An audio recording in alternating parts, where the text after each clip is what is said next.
আসসালামু আলাইকুম। Gen cooking and ব্লগের আজকের পর্বটি দেখার জন্য আমন্ত্রণ রইল। আশা করছি কাছে দূরে সবাই অনেক বেশি ভালো আছেন।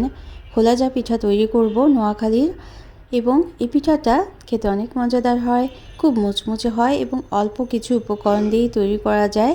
তো অসংখ্য ছিদ্রযুক্ত খোলাজা পিঠার সবগুলো উপকরণের সঠিক পরিমাণ সহ রেসিপিটি শেয়ার করার চেষ্টা করছি। আশা করছি ভালো লাগবে, আর ভালো লাগলে চ্যানেলটাকে সাবস্ক্রাইব করে সাথে থাকতে পারেন। ভিডিওটা দেখার শুরুতে অবশ্যই একটা লাইক দিয়ে দিবেন। 1 কাপ শুকনো চালের গুঁড়ো নিয়ে নিলাম, বাজারের শুকনো চালের গুঁড়ো। চাইলে কিন্তু ভেজা চালের গুঁড়ো নিতে পারেন, তবে সেক্ষেত্রে পানির পরিমাণটা একটু কম দিতে হবে। তো আধা চা চামচ পরিমাণ লবণ দিয়ে দিলাম। 1 কাপ চালের গুঁড়োর জন্য আধা চা চামচ লবণ, এবং 2 কাপ চালের গুঁড়োর জন্য 1 চা চামচ লবণ দিতে হবে। আর পানির পরিমাণটা এখানে আমি 1 কাপ এবং 1/4 কাপ পানি দেব, তবে সব পানি একসাথে দিতে হবে না। অল্প অল্প করে পানিটা দিয়ে পিঠা ব্যাটারটা তৈরি করে নিতে হবে। খুব বেশি ঘন না, কিছুটা পাতলা করেই এই ব্যাটারটা তৈরি করে নিতে হবে, তবে খুব বেশি পাতলাও না।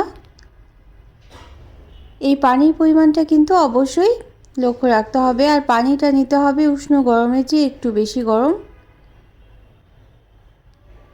কয়েকবারে আমি অল্প অল্প করে পানি দিয়ে আমার মোট 1 কাপ চালের গুঁড়োর জন্য, শুকনো চালের গুঁড়োর জন্য 1 কাপ এবং 1/4 কাপ পরিমাণ উষ্ণ গরম পানি প্রয়োজন হয়েছিল।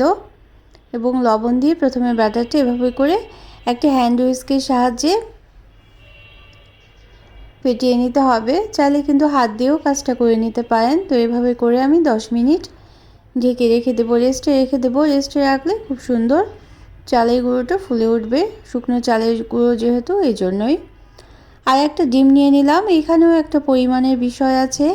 1 কাপ চালের গুঁড়োর জন্য 1টি ডিম নিতে হবে, এবং 2 কাপ চালের গুঁড়োর জন্য 2টি ডিম নিতে হবে। ডিমটা কিন্তু আলাদাভাবে ফেটিয়ে তারপরে চালের গুঁড়োর এই মিশ্রণের সাথে দিয়ে দিতে হবে। যদি একবারেই এই মিশ্রণের সাথে ডিমটা দেওয়া হয় তাহলে কিন্তু ফেটানো হবে না খুব ভালোভাবে।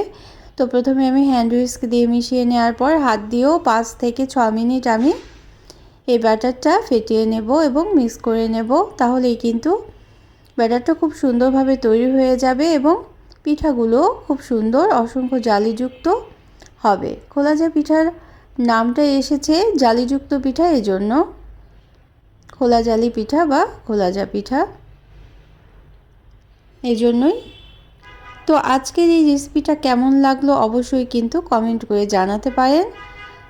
আর যারা সবসময় সুন্দর সুন্দর কমেন্ট করছেন তাদের জন্য রইল অসংখ্য ধন্যবাদ। তো ডিমটা মিশিয়ে নেওয়ার পরও আমি 10 মিনিট রেস্টে রেখে দিয়েছিলাম। এখন আমরা পিঠাটা তৈরি করে নেব। কিছু টিপস ফলো করলেই কিন্তু যে কোনো পিঠা রেসিপি অনেক বেশি সুন্দর হয়ে যায় এবং খেতেও অনেক সুস্বাদু হয়। তো আজকের এই পিঠা রেসিপির টিপসগুলো নিশ্চয়ই বুঝতে পেরেছেন।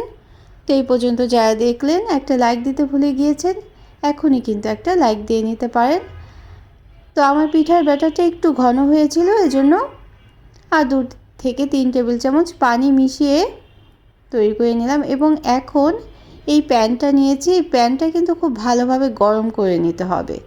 এটাও কিন্তু একটা টিপস এই খোলাজা পিঠা খুব সুন্দর হওয়ার জন্য।